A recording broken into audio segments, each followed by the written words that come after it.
We'll begin our study of the High Renaissance by looking at the work of Leonardo da Vinci. 16th century Italian art bears witness to a number of changes when compared to the 15th century. Rather than the Medici Bank and others funding works of the highest caliber in Florence, it was the seemingly limitless funds of the Roman Catholic Church that bankrolled a great variety of Italian artists. So not only are new patrons involved, but a new location for the greatest art of Italy was found. The High Renaissance in Rome took place between 1495 and 1527.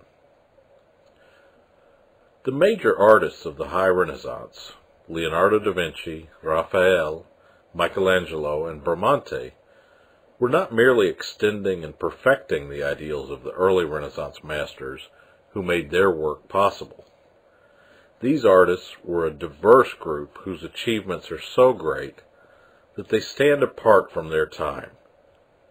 Perhaps the most important lesson learned from the early Renaissance masters was the value of independence, as their art was remarkably diverse from one artist to another. Today, we know Leonardo da Vinci primarily for two of his masterworks, one being The Last Supper and the other the Mona Lisa. We also know him as the classic Renaissance man, a person greatly skilled in his many interests. What perhaps is not as well known is maddening, his chronic inability to see his ideas through to completion. Leonardo was not only a painter, but also a theorist who never assembled his writings for publication, an inventor that saw very few of his inventions built or applied, and a sculptor who made many models and casts for great sculptures that were never achieved. Leonardo is the antithesis of the idea, jack of all trades, master of none. Leonardo was the master of all trades, completer of none.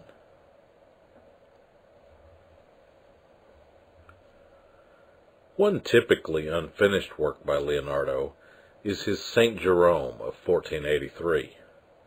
This is one of the few works by Leonardo whose authenticity has never been questioned. Like his unfinished Adoration of the Magi, it reveals his interest in chiaroscuro with a monochrome treatment.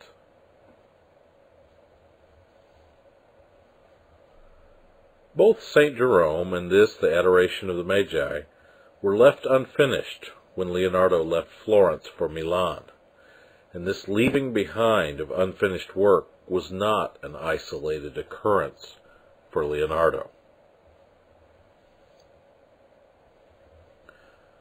This detail from the Adoration gives you an idea of Leonardo's interest in the underlying structure of human anatomy. If you look just above center, a little bit to the left, look at the man's face. It looks more like a skull than it does a face. This reveals Leonardo's, again, interest in anatomy and points out the fact that he did a number of dissections.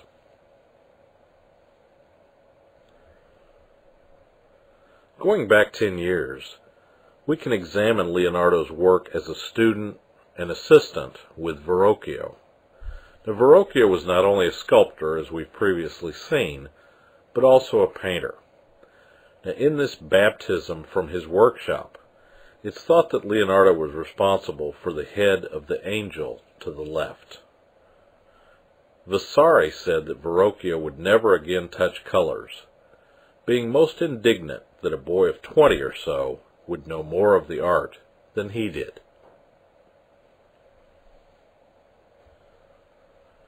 Vasari's claim was quite possibly the truth, as Verrocchio was far more interested in sculpture and goldsmithing, and would have been happy to let Leonardo be in control of the painted images from his workshop. Leonardo's work is far more delicate than Verrocchio's bold modeling, and it exhibits Leonardo's eye for minute variations of surface. Leonardo also rejected Verrocchio's use of local color, and worked a variety of color changes into his skillful handling of the angel.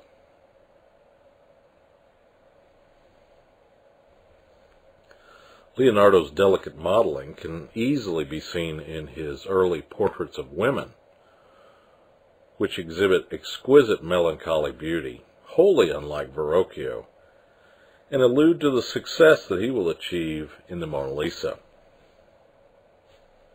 Here's another portrait by Leonardo, a lady with ermine, rather bizarre painting, but an extremely skillful portrait. Beautiful modeling, beautiful subtle variations of value across her face that make the form quite three-dimensional, yet very delicately handled. The Annunciation by Leonardo is another early work that shows once again that a great artist was not just born with it. In contrasting this Annunciation with his famous Last Supper, the difference between working as an artist as the slave of perspective, such as we see in the Annunciation, and an artist employing perspective to add strength to his image, as we see in the Last Supper, becomes quite evident here. Now, in this case, he has learned the trick of perspective without understanding its purpose, that of placing objects in a pictorial space with a clear and harmonious relationship to one another. There's a really peculiar aspect to this painting. Look to the right. The Virgin places her far hand on the near side of the lectern, which is contradicted by the base, which is a few feet nearer to the viewer.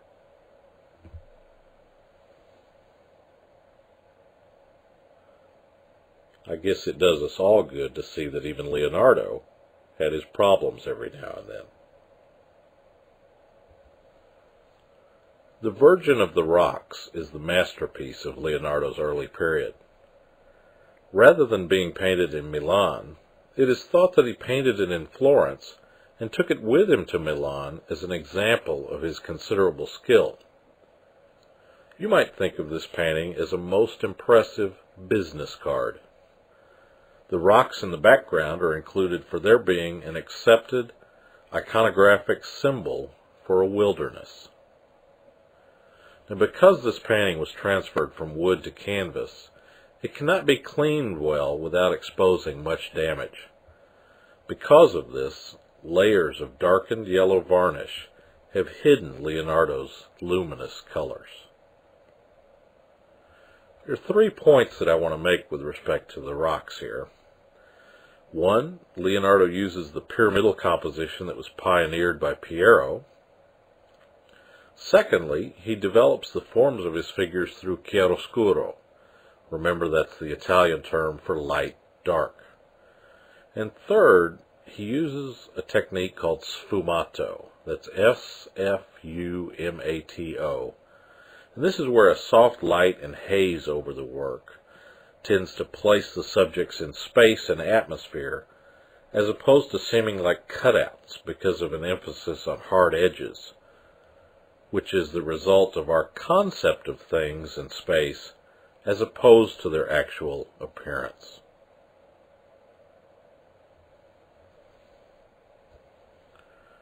In this detail of the Madonna's head, you can see along the contour of the face how it's just slightly diffused.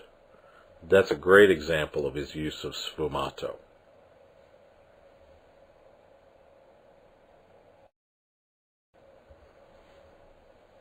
It may seem that I've been knocking Leonardo a little bit, and I want to point out 2 good things about him.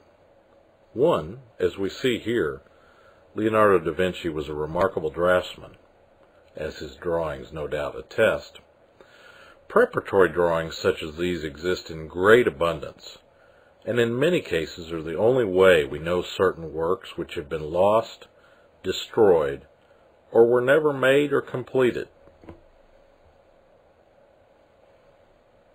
A second good thing about Leonardo is that while he was not much of a finisher, he certainly was a planner, and thank goodness that he gives us then these works to consider.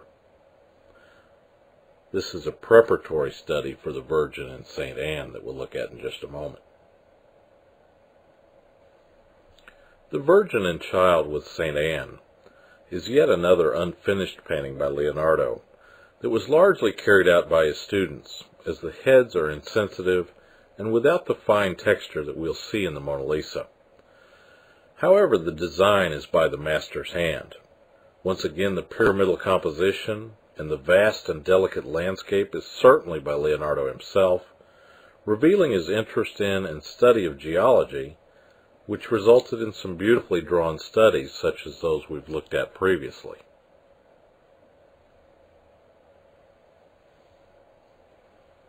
And just quickly, here is a detail from the Virgin and St. Anne.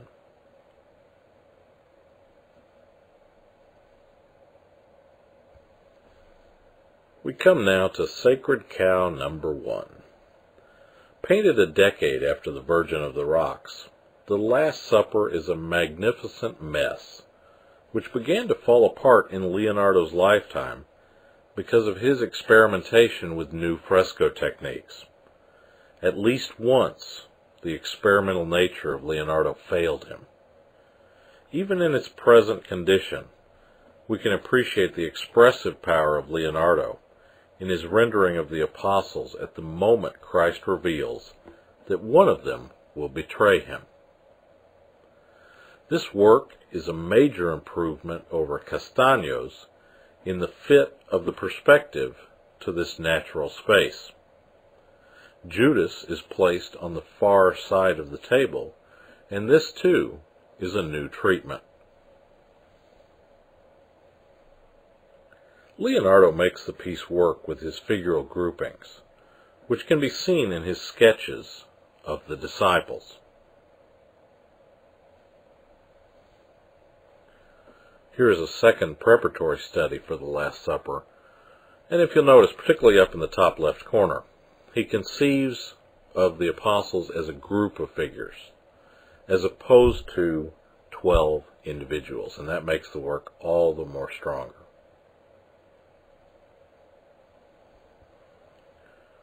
Here is a preparatory drawing for Christ's head from the Last Supper. Exquisite modeling of form, delicate line, beautiful range of value.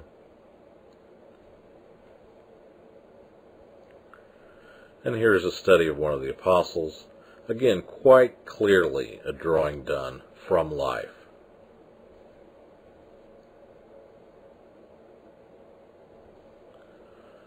Early Christian depictions of the Last Supper, such as this from around the year 520, showed just how far the depiction of the scene has come in Leonardo's work.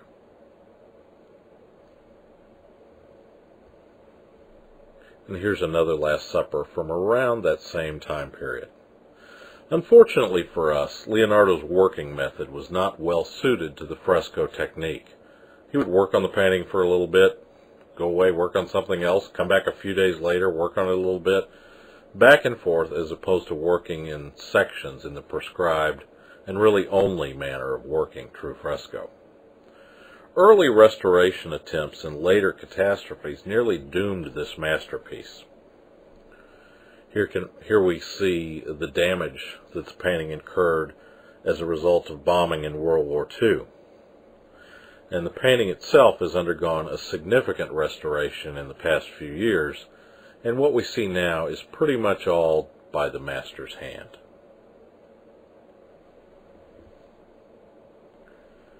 And now it's time for Sacred Cow number 2.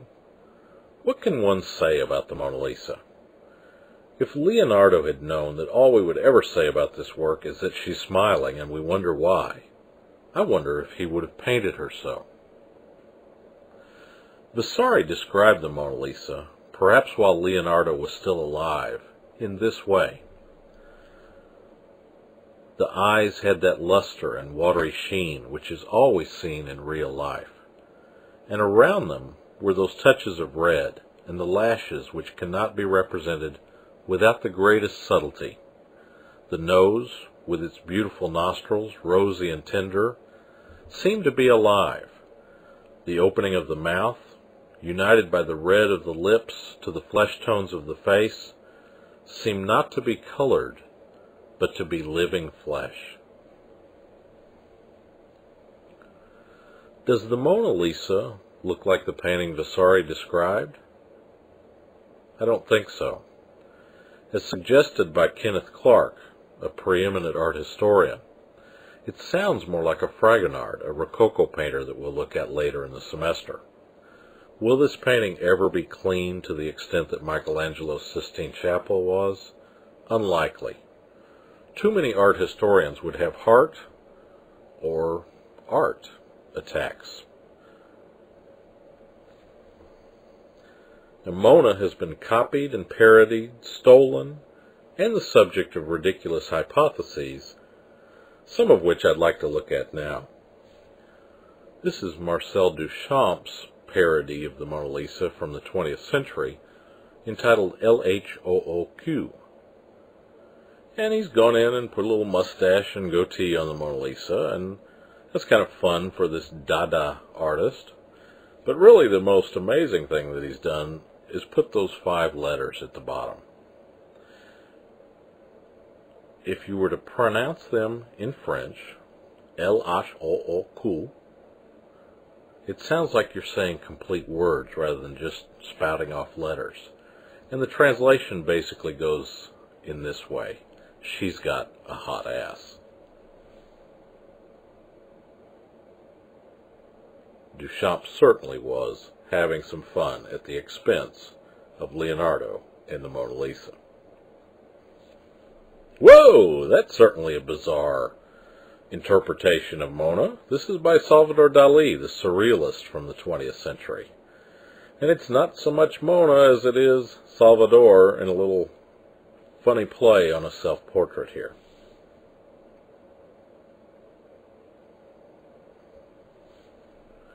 Recent speculation has centered on who Mona Lisa was, with a number of people in the 20th century arguing that it was a self-portrait as a woman, and this little cartoon certainly has some fun with that notion.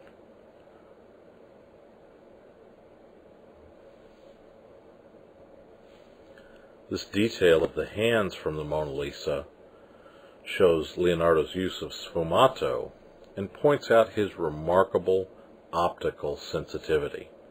He truly responded to the appearance of things. Pages from Leonardo's sketchbooks not only speculate on the nature of nature, as evidenced by this drawing of an embryo in the womb, but Leonardo observed things such as how birds flew, and he documented his findings in drawings which shed light on the physiology of flight, which would not be discovered until stop-action photography was perfected many, many moons later.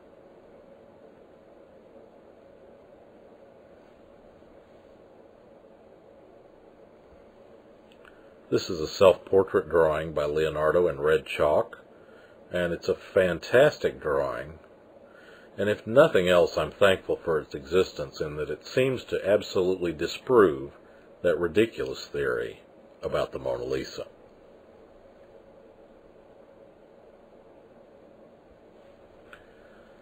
Leonardo left many drawings and designs for architectural projects, none of which were brought to fruition. His drawings and designs probably had an impact on Donato Bramante, whose work we see here, and his Tempietto is thought to be a turning point in Renaissance architecture. This round, central plan temple, set on a circular stepped base, harkens back to classical ideals and fully realizes Alberti's ideal central plan church. And compared with early Renaissance architecture, Bramante's success is in his focusing on the mass, as opposed to the flat wall planes of Alberti and his contemporaries. So what we have here is Leonardo via Donato. And this concludes our look at Leonardo da Vinci.